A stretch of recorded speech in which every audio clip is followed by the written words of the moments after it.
Peace must be our goal and our guide. And all that we strive for as a human family, dignity and hope, progress and prosperity, depends on peace. But peace depends on us.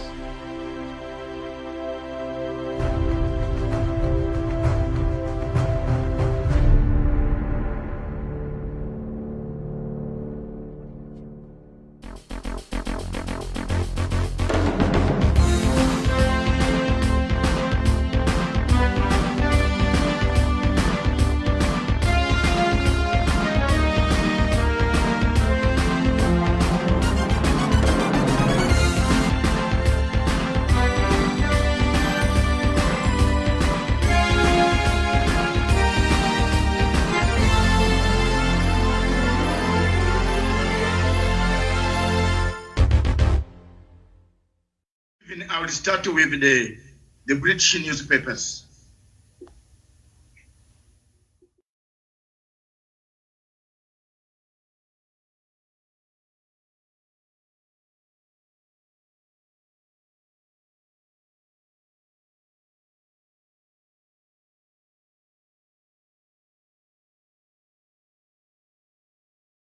Thank you so much for joining us. This is Good Morning Africa. I am Miriam Guten. Thank you so much.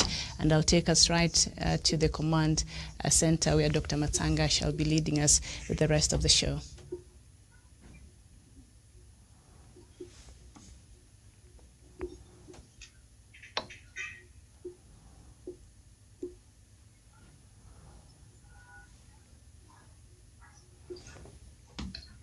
Are you hearing me?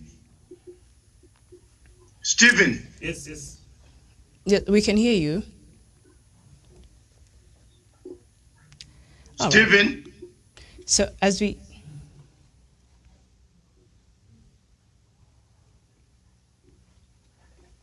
All right, so as we wait for Doctor to, we apologize for that, as we wait for him to sort out the signal problem there. Also on the panel this morning, we're joined by Kidi Morga, a lawyer from Nairobi. Kidi, a very good morning to you.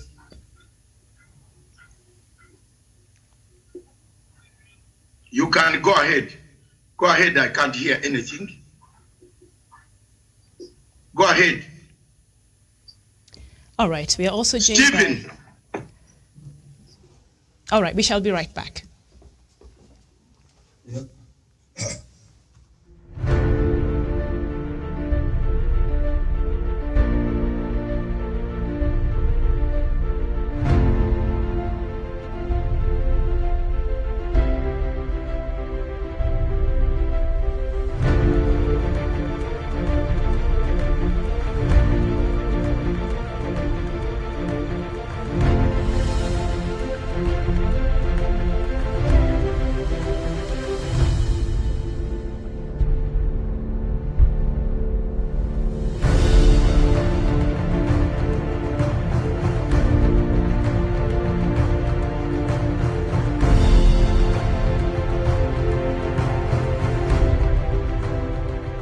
Peace must be our goal and our guide. And all that we strive for as a human family, dignity and hope, progress and prosperity, depends on peace. But peace depends on us.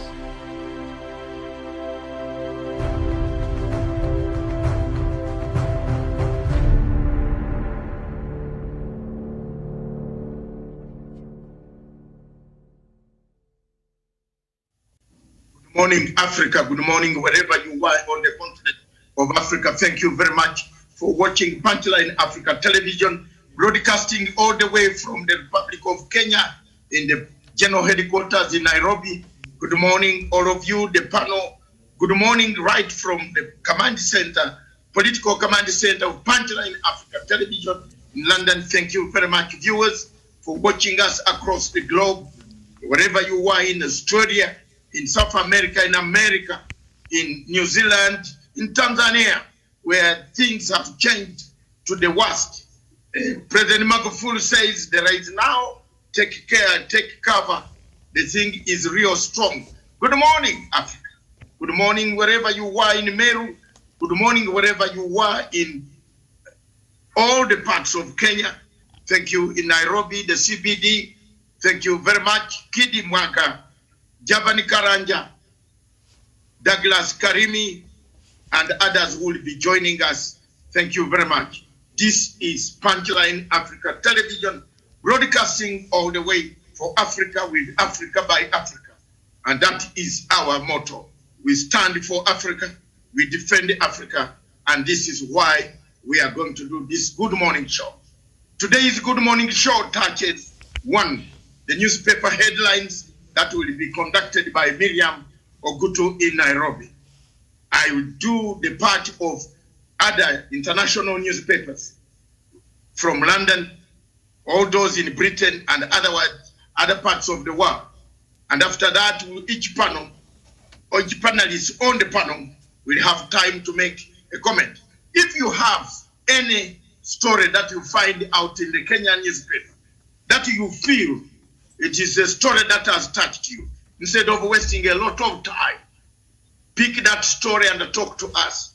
Talk to us about the story that you feel is very important to save time on the newspapers, so that we can crack the subject of the legacy of President Uhuru Kenyatta. Our role is the legacy, to keep the legacy. How much can we salvage? How much can we salvage from here to keep the legacy of President Uhuru Kenyatta? As you know very well, yesterday we lost two sons of Kenya. We buried them, but the president still continues to say the words that hurt him. Our president is hurt. The president of Kenya is hurt. President Uhuru Kenyatta is hurt. It is not the president that I knew in 2009, 2010. He's not the person. That's how much I've known him. He's not the type of person who is himself, because there are certain things that have made him not very comfortable, as the panel will discuss. And I believe Mr. Douglas Karimi will bring us issues that have made the president not very happy with the state of affairs, corruption, embezzlement, belittlement. Back to the studios in Nairobi. Thank you. All right, very well. Thank you so much. So I'll just go quickly on the headlines this morning. On the Standard newspaper, Haji, a peace broker and schemer. Many will remember Haji, who died and was buried yesterday, aged 80, for chairing the BBI team and as two-term senator for Garissa County. Yet he was much more than that, both in his public roles and in quiet behind-the-scenes tasks in northeastern Kenya and neighboring countries. And also on the top headline there on the Standard newspaper, Form 1 selection, why your child could be stuck in a village school. And then just beside those headlines, Uhuru, Ruto and Raila avoid politics at the funeral. So those are the headlines there on the Standard newspaper. And on the Star newspaper, Uhuru and Raila meet as police arrest DP allies, Deputy Governor Mangi, MP Osoro, ex-mayor Omwando locked up. And the story is on page 6 of the Star newspaper. And also Kiunjuri ups his stakes in race to be Ruto's 2022 running mate. That also finds its way on the front pages of the Star newspaper. And new 160-bed Kitui hospital to serve APs and families. And that is what is on the front pages there of the Star newspaper. And on the Daily Nation, Hustler Thunderbolt, poor versus rich narrative. Deputy President William Ruto's campaign slogan targeted by a new bill that prescribes 5 years in jail or 5 million Kenya shillings fine for any leader who propagates class divisions in the country. Once convicted, such leaders will also be barred from holding public offices. So that is the main headline on the Daily Nation. And of course down there, Yusuf Haji, a power man for all seasons. So that is all we have there. And also they touch on the nation bids farewell to Mzee Nyachai. So that is what we have on the leading newspapers here in Kenya on the headlines. Thank you very much, Miriam. Thank you very much, Professor Gerard Onyari. Thank you very much, Javani Karanja. Thank you very much, Douglas Karimi. Thank you very much, Kidi Mwaga. Thank you very much. The topic is now on the floor. If you have seen any of those that you feel you have got something that you want to bring to us, to our attention, please come up with your topic. And that is the way we want to do our things right from today. Come up with one of them, pick them and tell us, do you think there's any of this headline that touches you? What that you feel? Talk to Miriam. All right, I'll start with you, Jevan Karanja. Thank you, Miriam, and good morning to our viewers wherever they are watching us from. Good morning to Professor Kidi Douglas and Dr. David Masanga from the Political Command Center. A lot is happening in our dailies today, and let me talk of the issue of the politics, because that is something that touches all of us and touches lives across the country. One, we have talked of former CS, Mwangi Kiunjuri. He was once my member of parliament for good 15 years, and he was a CS of devolution, later a CS for agriculture. Yes, he's trying hard. He has been going around Mount Kenya region with Deputy President, trying to portray himself as a culpable running mate of Deputy President. They have been allies since the government of Nusu Mukate. Therefore, they are good friends. But one thing that we must say, the narrative that they are pushing, the hustler narrative, that to me is not the right thing. They need to come and sell their manifesto and not literally calling themselves hustler and pushing for a class division between hustlers, those who have and those who don't have. Because at the end of the day, we all depend on each other. Because when they go around there giving wheelbarrows to intoxicate the mind that the rich people are not giving you, but we hustlers are providing you with tools of work. But at the end of the day, Miriam, when you're provided with a wheelbarrow, you are supposed to work. You are supposed to get some fruits from maybe in the interior parts of Karara in Muranga. Where will you get this if the farmer is not empowered to bring more fruits into the town? Where will you work in these buildings that are being constructed in big towns? They are owned by the people they are calling dynasties. At the end of the day, we all depend on each other. It's a symbiosis, mutual benefit for all of us. Therefore, we can't do without the rich and the poor in this country. Therefore, the narrative they are pushing, Mwangi Kiunjuri and the deputy president, is a bad narrative, is a retrogressive one, because at the end of the day, it is not uniting Kenyans, but is dividing Kenya. You have seen even cars being burned down through the same Hasura versus dynasty narrative. Then, Mwangi Kiunjuri, when he was the CS of agriculture, he didn't bring any reforms in the Ministry of Agriculture to streamline the tea, the coffee, the potatoes, and the milk that he is talking about while in Nyandarua. He was the CS. Karanja, what support does Kiunjuri have in the region? Yeah, one thing, he felt the... What support does he have in the region?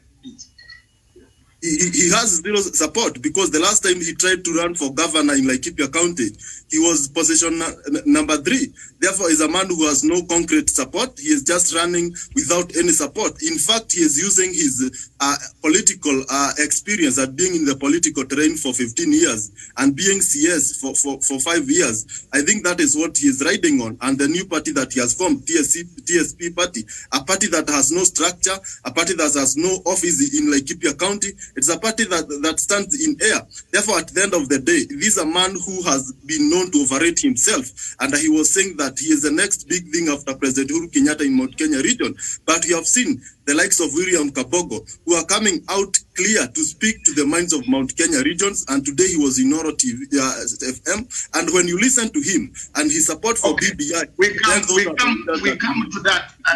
come to that, Karanja. Back to Miriam, Karanja has made a few points. One point that Kiunjuri has no support in Laikipia and the Greater Mountain. And 2, he is not the kingpin of the mountain Kenya people. Back to you. All right, Douglas, of the headlines that I just read on the leading newspaper here in Kenya, what has stood out for you? Thank you, Miriam, and also my take today is on the Asra Thunderbolt. This is something that I've been waiting for, and this is something that I've been waiting members of parliament would have done, because this has been the class segregation that has been propagated by the deputy president and his team. It is something that has divided our country. Right in the middle, we've seen, like Jevan has said, properties have been banned, vehicles and all that. When you speak to people, they tell you are a dynasty because you can afford something that they cannot be able to afford. And targeting this now means that readers that are going to propagate this are going to be sent to jail.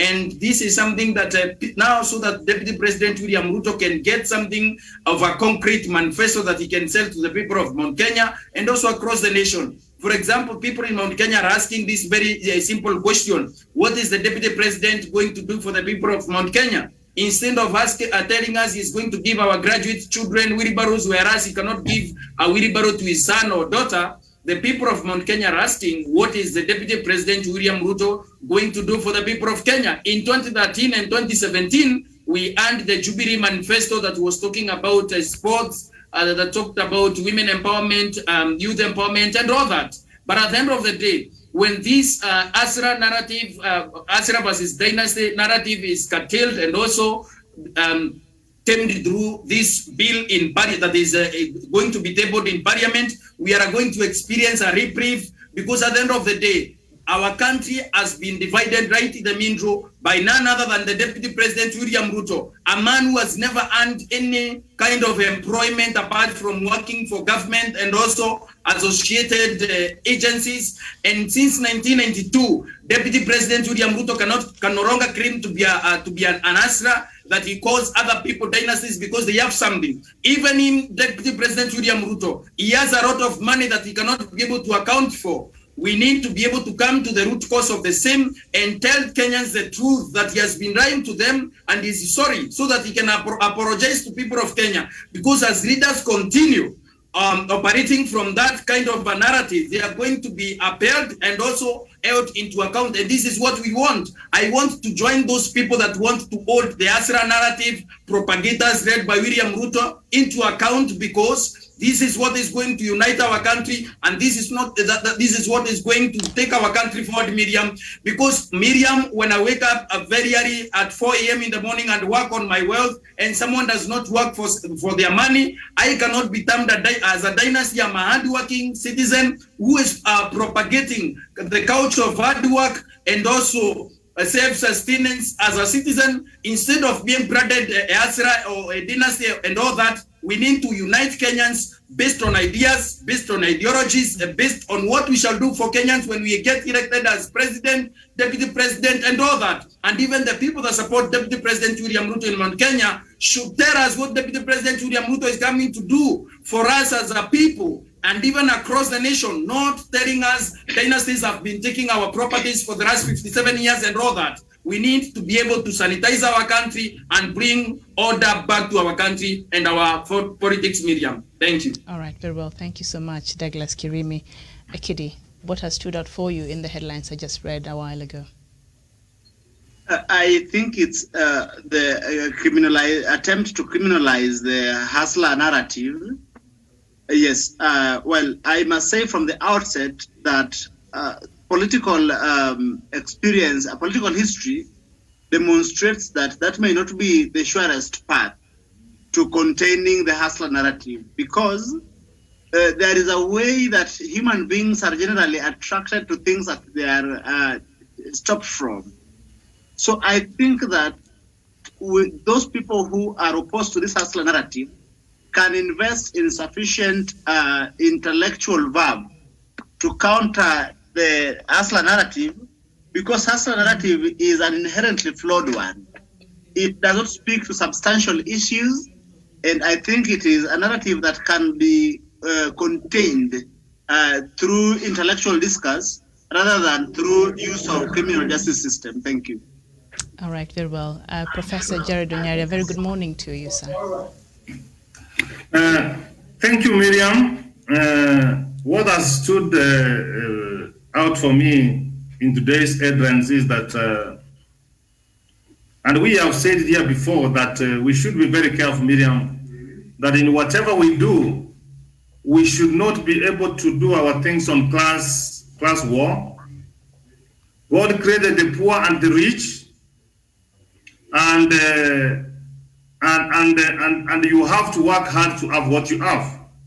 Miriam, when someone tells you that you are poor because someone has taken your wealth, it becomes so difficult for you to work hard. So for those who claim to be dynasties and those who are Asuras, Miriam, the time has come to have a conversation. And in fact, the conversation here is is on BBR, because it addresses the 9 points agenda which have put this country into not understanding one another. Every election here, Miriam, we destroy properties, Miriam. Every election here, Miriam, people are evicted, people are displaced. So, Miriam, time has come out, and I know we have not done the campaign because the President Uhuru Kenyatta is out building his legacy, and the other one is in 2022. And Miriam, what I should be able to do, and I don't know why he's not understanding, is report out of the government so that he concentrates. Miriam, you cannot tell us that you are going to do this, and you are the principal assistant of the president, supposed to be assisting him. I saw them yesterday when we were sending off the raid on Simon Nyajar. He was there. He invited the president. This is what I expect him to do for the rest of the things, but going to tell the young people who are vulnerable, who have been properly educated, Miriam, that you are going to give wheelbarrow, Miriam. I don't want to record him in history, but the history has already recorded him as a dishonest leader.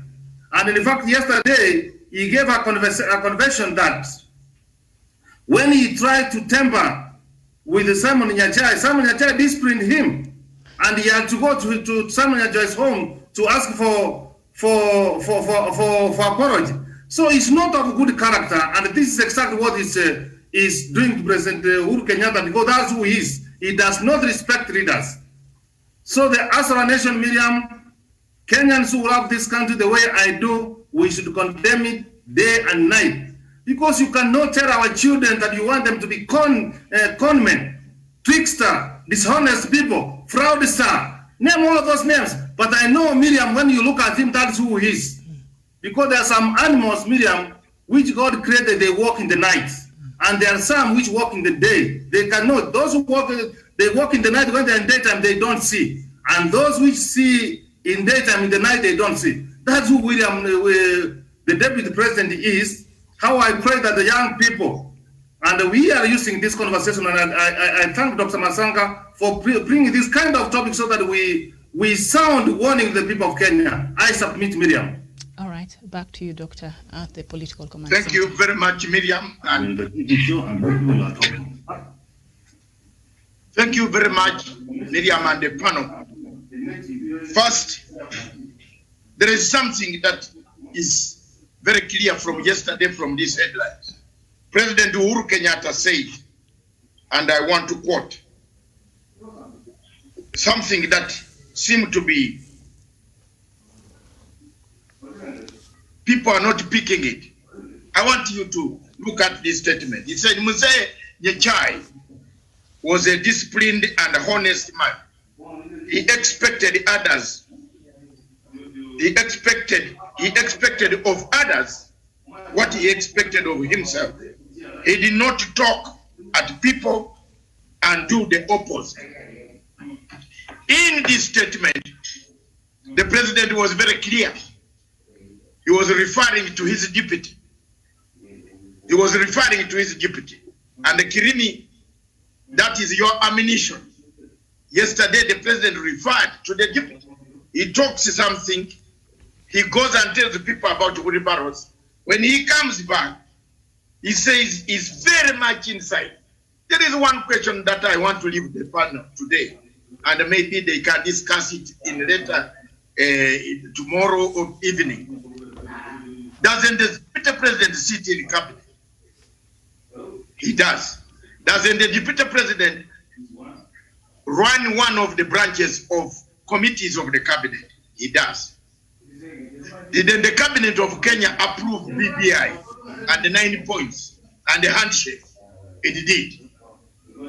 Because you cannot do any supplementary, you cannot spend any money anywhere if the cabinet has not written a memo to the parliament and asked for that money to be spent. Where did the BBI get the money? To run around the town, run around to run around the villages of this country. They must have been approved by some, oh my God. They must have been approved by some format of direction. So the BBI is a product of the cabinet. So if someone is not listening to the cabinet, then he goes out to talk something else. That's what made President Uhuru Kenyatta yesterday to make that statement. But Miriam, bringing back to our topic as we wind up about the newspaper headlines, and unless somebody has, I would like to bring you some of the headlines making news across the world, on the continent of Africa, and in Europe and in America. So if you allow me to do that, I'm going to do that. The Mirror in London talks about the Prince Harry and the Princess. They are going to reveal quite a lot of things. The Queen is very worried. The house, the Birmingham Palace is very, very, very worried. That's the Mirror in today's headline. The Telegraph in today's headline talks about the Telegraph talks about the last lockdown. Britain says this is the last lockdown because so far they have vaccinated almost a half of their people. They are under vaccination. Thanks God to the infrastructure and everything. People seem to have got the jabs. And for us in Africa, the jabs have not even landed here, or they have not landed there. So I don't know what the situation in Nairobi is. Miriam and the group, you are able to find out whether the jab will, when it will first of all. But one of the countries in Africa that has landed its jabs, we shall see it in the next at 11 o'clock. The Guardian, corruption is not only in Kenya. It looks that the corruption is everywhere. The Guardian says the minister himself, the Minister of Health, was involved in a contract on COVID-19. It looks like a COVID-19, the panel, is something that eats everybody everywhere. Those newspapers are there coming on the screen. If you look at the Telegraph, yes, I finished that one. And then the Punch in Nigeria, which is one of our sister companies, the Punch, strike of universities, students, water, power problems. In Africa, surely we still have water power problems. In Nigeria, to have water and power problems. What sort of country do we have in Africa?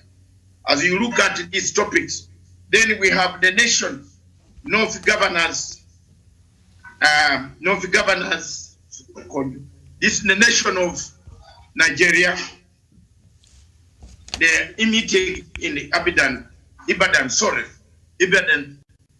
University. They are talking about ethnic tension. Ethnic tension cuts across Africa, ladies and gentlemen. So you can find also ethnic tension is eating Africa in another African country. President Uhuru wants to finish it in Kenya, but in another African country, there is tension. In Uganda, the Daily Nation, schools reopened, inspecting. Not only Kenya, Uganda had not opened its schools. And then we move on the Daily News in Tanzania. Hope raised as vaccines arrive. Now, I know this is Zimbabwe. In Tanzania, we are coming. It's a tragedy. Miriam, and the Professor Gerard, we have been talking about Tanzania time and time again. This man just told us a lie. Now we have reached a point of crying tears.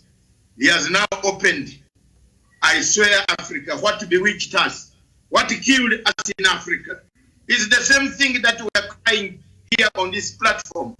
We are people who inflict wounds on ourselves. We told Magufuli that a vaccine is needed. People need to wear masks. Magufuli said there is no corona. Now, He has done it an about 360 degrees. He says there is corona in Tanzania. So that one is a headline which we shall look at in Tanzania. And then we have several other newspapers from across the globe. But that is it, Miriam, so far. If there is any story that you feel, especially you people who do the diaspora dispatches, you look at it at 3 p.m. at length. But those are the stories making headlines across the globe, in our neighboring countries, in Africa and in the region. We are able to pick those through stories. Thank you very much. That is from me on this side. Unless there's anything else on the newspapers and someone wants to make a comment, back to you, Miriam. All right, thank you so much. So now let's just get into the President Uhuru Kenyatta's legacy. And we know that last Friday, during his working tour of the Nairobi metropolis, he launched several healthcare, roads and water projects. The projects launched by the head of state included Uhuru Muthua Health Center in Kabete and Kiamaiko Dispensary in Mathare constituencies, respectively. The two hospitals are part of the 24 such facilities being developed by the Nairobi Metropolitan Services. Alongside the health centers, the president launched Muthua, Kibiria and Huruma community water supply projects in Uthiru and Dagoretti and also Mathare, respectively. So when we see some of these projects that President Uhuru Kenyatta is launching, because some people, when they see the roads being made and the expressway, they're saying, so how are we going to benefit from this? For those who don't even understand the impact the road, the Nairobi Express Road will have on the residents of this city. But when you see these projects that President Uhuru Kenyatta launched last week, the health centers, and in the areas these health centers have been situated, and the water project, these are things that will touch directly on the lives of Kenyans, and these Kenyans need such services immensely there. So how are these going to change the lives of Kenyans, especially those who live in these the slum areas and in these areas like Kiamaiko, Kabete, and such places? Douglas. Thank you, Miriam. And also, we need to understand that the monies that have developed these health centers, built the roads, and also electricity, and brought water to the residents of Nairobi slums, these were the monies that Mike Sonko was stealing and also giving William Ruto so that they can continue destroying the legacy of President Uhuru Kenyatta. This is the same monies that Mike Sonko would afford to be able to chauffeur the daughter in a chopper in New York City. And from New York City to Philadelphia. These are the same monies that Mike Sonko would splash around and buy people, and people would think that Mike Sonko is a philanthropist. Mike Sonko is a new kind of a billionaire who has come to save the people of Nairobi. He has been destroying the people of Nairobi by eating their monies and also their taxes. But General Bandi and President Uhuru Kenyatta have decided to better the lives of Nairobians. If any one of us here has ever gone to a slum, these people buy water, a jerrycan of 20 liters at 20 shillings every day. These people suffer in the slums. They cannot access better health care. They cannot access medicine from government. These are people that live in less than $1 per day. But the president and the Nairobi Metropolitan Services have made sure that the hospitals have medicine, the people can access health care, and the people can no longer rely on Sonko Rescue Team that used to give them water once per year and tell them is the best thing that happened to Nairobians after the sliced bread in the city. Remember, this healthcare system, the healthcare system in Nairobi City County has been run down by Mike Sonko and his surrogates. But Nairobi Metropolitan Services has taken over the services. The people in slums can be able to enjoy. They can be able to realize the benefits of their taxes. They can be able to realize the benefits of their government. And thanks to President Uhuru Kenyatta, if he can be able to create more Nairobi, more metropolitan services across, if he can replicate NMS across counties, I am of the opinion that these counties that experience perennial healthcare system downfall, we can be able to now have better healthcare services, have clean water in Baringo, have clean water in Turkana County, in Taita Taveta, and all other counties. Remember, Miriam, these people now, they can no longer die. The mortality rates of the children is high because the maternities and the hospitals now, the children can be able to access antenatal care services, I think that is the correct name, and all that services that involve a baby and their mother after after they give birth, they are going to clinic and all that. Nairobi Metropolitan Services has come to the rescue of Nairobians. When Nairobi Metropolitan Services came, people of propaganda, people who don't like any reform in this country, ran by none other than the mighty political conman, Dr. William Ruto, came about and told us Nairobi Metropolitan Services has usurped the power of Mike Sonko. But the people of Nairobi defied William Ruto and his company, and they have seen now the coming of General Badi into the city, the coming of President Uhuru Kenyatta in the city has saved Nairobians billions of shillings in health care. He has saved the people from dying. People can no longer buy water in Nairobi City County, Miriam. Across those slums, no one is buying water because Nairobi Metropolitan Services has been able to dig wells, has been able to bring water into the slums, and also writing is there, security has been reaffirmed, the roads have been done. Everywhere in Nairobi County, we are experiencing astronomical heights of success and development because President Uhuru Kenyatta is committed in bringing Nairobi City County to a level that we have never seen before. We have never seen Mike Sonko launch these new hospitals in record time that General Bada has been able to build through the help of President Uhuru Kenyatta. Remember, these services are not being done from Mua Hills where Mike Sonko used to live. These services are done from the office of the President of the Republic of Kenya. President Uhuru Kenyatta is committed into bringing these services near to the people. And these people who are in these slums can be able to see now the rise that the president has been telling the people of Kenya William Ruto stands for. William Ruto, through Murkomen and company, told us that the people of Nairobi will no longer experience services and development, that the money will be stolen and taken to state house for corruption. But we have seen that Nairobi City County has transformed. There is no corruption scandal at NMS. Services are being done. Nairobi City County has new sweepers in town in the name of machines and all that. And Miriam, we are experiencing for the first time tarmac roads and also water, clean water instead of Mike Sonko water services. We are receiving water from the Nairobi City County through NMS, and we are thankful as a people. We can see what is being done. And I'm asking the president to go in other counties for the remaining months in his office. When these other counties are failing healthcare, he needs to go and take it and carry it away, Miriam. All right. Thank you so much, Jevon. How would this project improve the quality of life of the people and the residents where these projects have been initiated?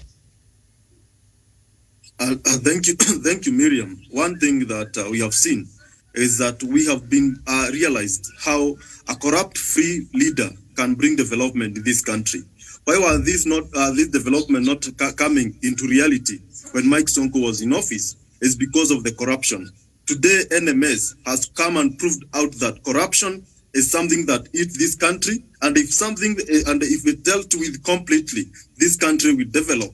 And we have seen the NMS leader and President Uhuru coming together to bring services to the people of Nairobi.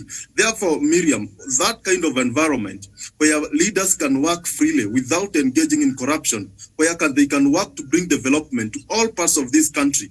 You know, these areas of Mathare, these are the interior most, these are slums, and the president is taking development to these people because to some time they have not been able to access the facilities that are in town. But when the services are brought near to them, they can be able to feel as part of this country. Therefore, this is going to boost the healthcare facility, and we know under the Big Four agenda, healthcare remains number one of our priority that President Uhuru Kenyatta is talking about. We also have the UHC. Therefore, when these things are put into perspective, the people of Kenya will benefit, the people of Nairobi will benefit, and it's not only in Mathare, but across the Nairobi slums. We have seen the president taking development to that. Now they have clean water. Miriam, in Huruma, clean water is something that has been a problem into these slums. People used to buy this water, and sometimes the price was hiked by brokers and they could not afford. But now President Uhuru Kenyatta, through NMS and General Badi, they are bringing clean water to the people of these slums. Therefore, at the end of the day, these people will not suffer from some illnesses like typhoid and cholera that are brought by drinking water that is not clean. But now they will have even their health system. They will have to do business for those who have kiosks. When you have water, you can do some biashara, and you'll make a lot of profits because you not spend the few coins that you make in buying water. Therefore, that is the development that we need. Therefore, all said and done, President Uhuru Kenyatta is a visionary leader, is a person who is focused to ensure that this country development goes to all corners. Health facilities, water, electricity, and you have seen he is working hard to ensure that things get to the people who for a long time they are being called hustlers, but what they are being given is wheelbarrows. But what President Uhuru Kenyatta is given to these people they are calling hustlers is something that is beneficial, is something that is long-term, is something that will eradicate poverty. Because when you are healthy, you'll be able to work, you'll be able to earn a living. And he is bringing health facilities, water to the people. Instead of taking them tools, he is bringing development that will transform their livelihoods. That is the development that we need, and the president should continue on that path, and he should continue fighting corruption. And that is why we are happy today when we celebrate the legacy of President Uhuru Kenyatta, because it's a reality, it's a tangible, it's evident, it's something that he has found, that he has laid the foundation. And as he said in Uhuru, that this country needs a leader who can continue working on the legacy, on the foundation that he has already established. That is the path that we need to follow as a country. Let this country not be governed by thieves and corrupt individuals, because they will bring this country down, and all the gains that President Uhuru Kenyatta has gained will be eroded, and this country will not be the same again. Thank you. Thank you so much. Very well said there, Javed Karanja. Kidi. Thank you, Miriam. Yes, thank you. Well, one thing I wanted to, let me preface my statement by quoting words of Martin Luther King Jr., that genuine philanthropy is beyond flinging a coin in the hands of a beggar. Looking at the politics of President Uhuru Kenyatta since he got into politics during the days of Matiba and Kibaki, you realize that President Uhuru Kenyatta has never engaged in charity work, because that is not what elected leaders are supposed to do. Anytime an elected leader gets into charity, into philanthropy, into dishing out goodies, then it is usually a sign that one either is engaged in corruption or he is masking his own incompetencies. People who have delivered the world over have never invested in charity, in philanthropy. Look at Kibaki. The world over, no serious leader worth his salt has engaged in philanthropy. What Sonko was doing in Nairobi with the Sonko rescue team was to create a decoy that was then going to bamboozle the ordinary people from his own one inconsistency and two criminal activities, because it's known that Sonko was engaged in drug dealing, and therefore to distract even the attention of the investigative agencies from such things, he was engaging in this philanthropy that was also intended to create a following around him. But then finally, the president has been able to crack the whip, and the whip has been effective. One, in removing Sonko, he has demonstrated to the people of Nairobi that service delivery is not a privilege, and it is a right that can be enjoyed both by the high and the mighty and the lowly. That we can have water in Runda and Muthaiga, and also have water in Huruma and Madares of this country.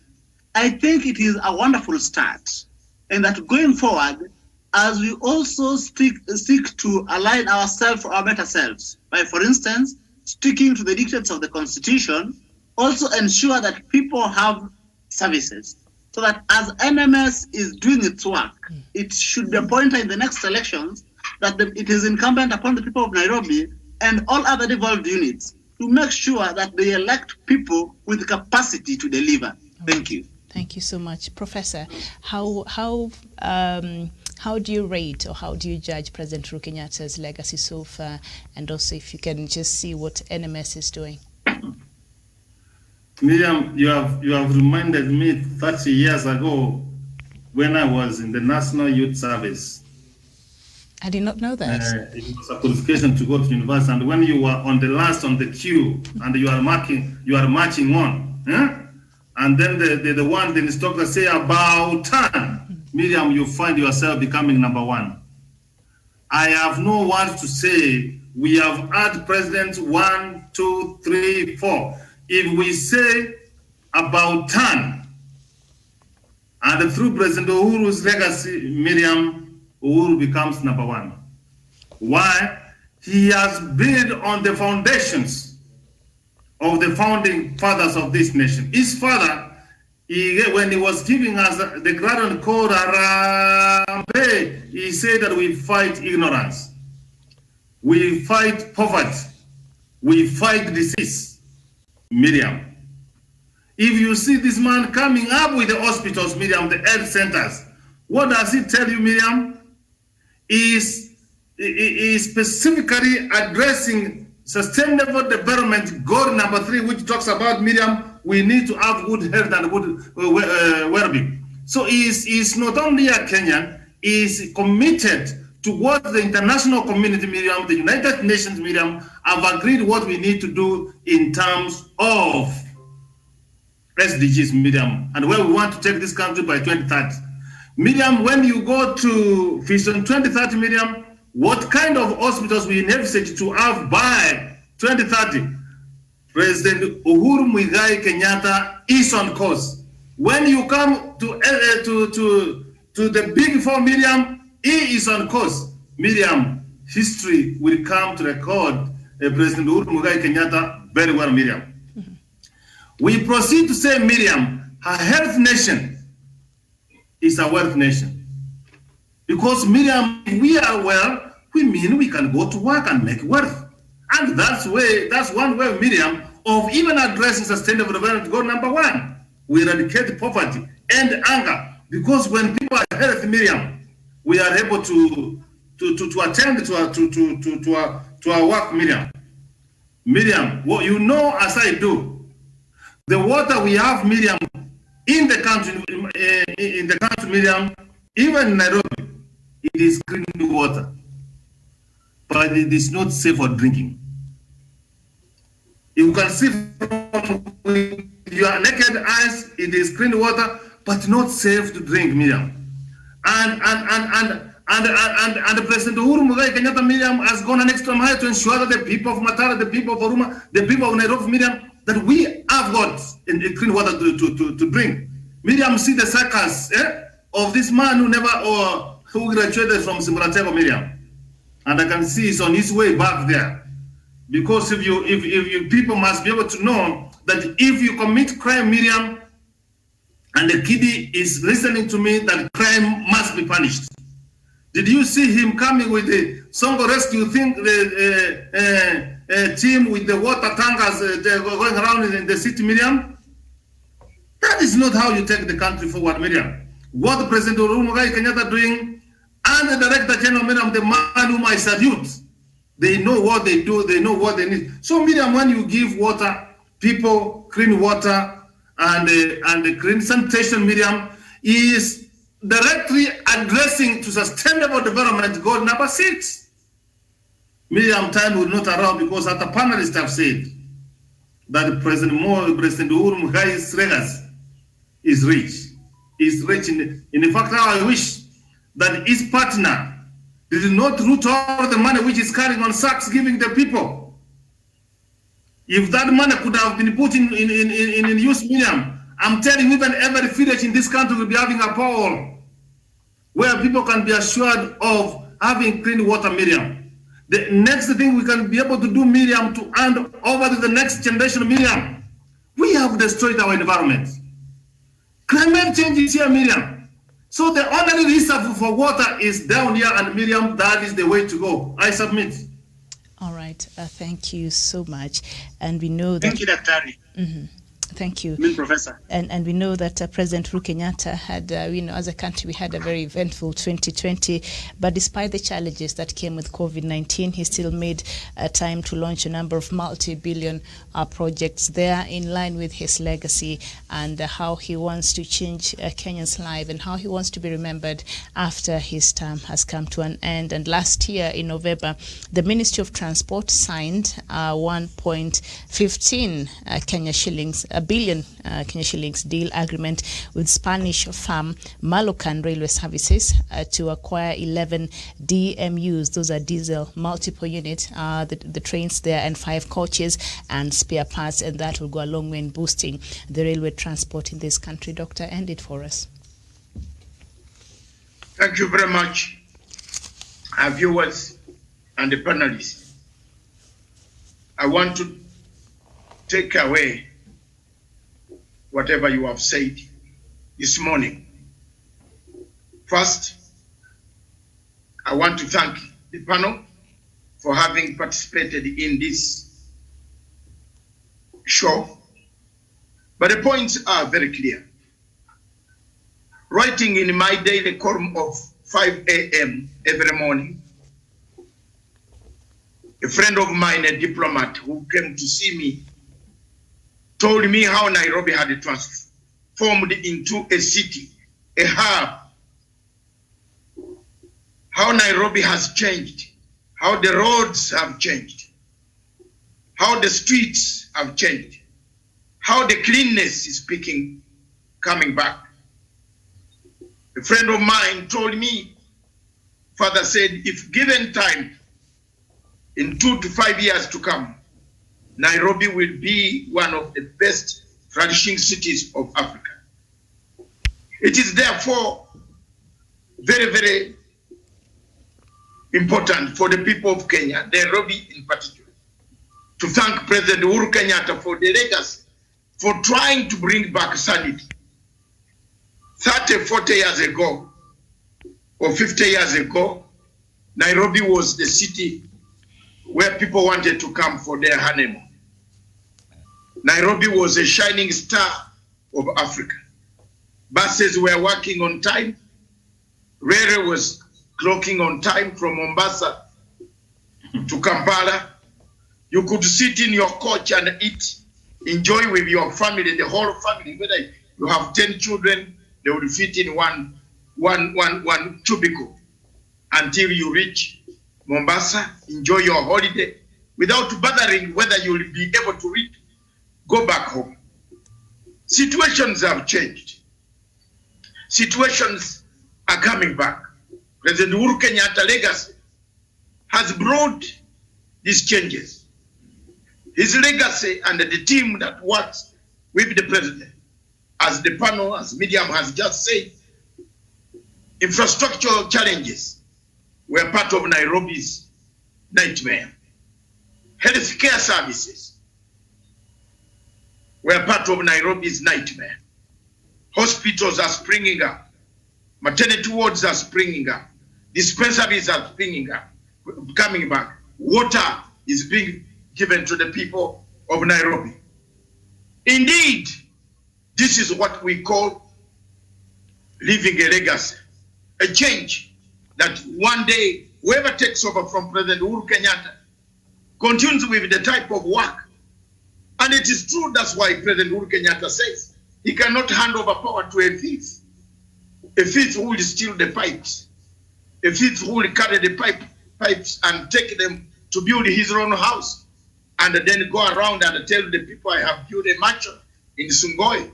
A thief who steals needles, who steals nails, who steals bars, metallic bars for the SGR, and turns them into building material for his house. A thief who could actually divert cement for SGR from Naivasha and take some bags of cement. Chinese are seen offloading at night, 3 a.m. Surely, President Uhuru Kenyatta cannot hand over power to such people. And therefore, that's why this morning, this topic is very important. That every time when you finalize it, pick up the few issues, whatever it is, whether Miriam or whoever it is on the panel, especially Miriam, summarize it for the people of Kenya. The infrastructure is beginning to be shown in the city. Healthcare is improving. The food security, the president is working to normalize prices for the food stuff, for tea, for coffee, and others. Tourism is being re-engaged. The city is beginning to work. His express highways, infrastructure, buildings are coming up. Yes, COVID-19 has destroyed some of the things that we planned to do. Has destroyed in every part of Africa. There is that destruction. But the truth remains. There is a movement towards a legacy. The legacy of President Uhuru Kenyatta remains a legacy of rebuilding, revamping, reorganization, re-energizing, redeployment of every type of resources that you can have at our disposal. The only thing left, and which must be done, which should be done, for Kenya to be a prosperous third middle class earning in country, with enough people to pay, with enough money to pay people, even when they are not working, they are paid. Employment payment or non-employment unemployment benefit could be introduced in Kenya in 2 to 5 years to come. If we go the pace we are going, Nairobi could introduce its own unemployment centers where people come to find jobs, skills. How many of these are happening? How much money was siphoned out? Had this money been within the coffers, and had we looked at ourselves as the people and done what the president had said, how far would we be? And how long would we jump? How far would we jump? How high would we jump? Low, if we don't do it. High, if we try to do it. That is my take this morning. All right, thank you so much for watching. We'll see you at 11. Bye-bye for now.